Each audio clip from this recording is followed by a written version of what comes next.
2 நாளாகமும் 15வது அதிகாரம் 15வது வசனம். இந்த ஆணைக்காக யூதா ஜனங்கள் யாவரும் சந்தோஷப்பட்டார்கள். தங்கள் முழு இருதயத்தோடும் ஆணையிட்டு தங்கள் முழு மனதோடும் அவரை தேடினார்கள். கர்த்தர் அவர்களுக்கு வெளிப்பட்டு சுற்றுப்புறத்தாரால் யுத்தமில்லாதபடிக்கு அவர்களை இளைப்பாற பண்ணினார்.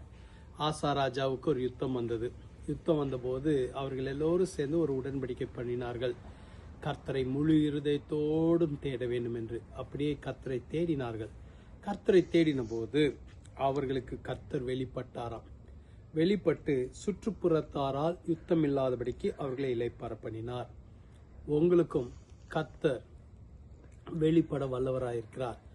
எப்பொழுது வெளிப்படுவார்? நீங்கள் அவரை தேடும் போது அவர் உங்களுக்கு வெளிப்பட்டு சுற்றுப்புறத்தாரால் யுத்தம் இல்லாதபடிக்கு அவர்களை இளைப்பாற பண்ணினார்.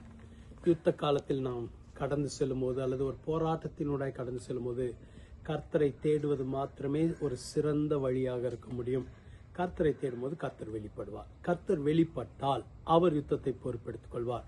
ஆசா ராஜாவுக்காக கர்த்தர் யுத்தத்தை செய்து பெரிய ஜெயத்தை கொடுத்து அவர்களுக்கு ஒரு இளைப்பாறுதலை கொண்டு வந்தார். உங்களுடைய வாழ்க்கையில இளைப்பாறுதலை கொண்டு வருவார். நீங்க ஒரு வேளை சொல்லலாம், நான் கர்த்தரை தானே தேடுகிறேன்னு. நீங்க கர்த்தரை தான் தேடுகிறவர்களாக இருப்பீர்கள் என்றால் நிச்சயமாகவே உங்களுக்கு வெளிப்படுவார், இளைப்பாறுதலை கொண்டு வருவார், யுத்தங்களை ஓய பண்ணுவார். ஜெபிக்கலாமா? எங்களை அதிகமாக நேசிக்கிற நல்ல ஆண்டவரே, முழு இருதயத்தோடு உம்மை தேடுகிற கிருபைகளை எங்களுக்கு தாங்க. கர்த்தரை முதலாவது தேட கிருபை தாங்க.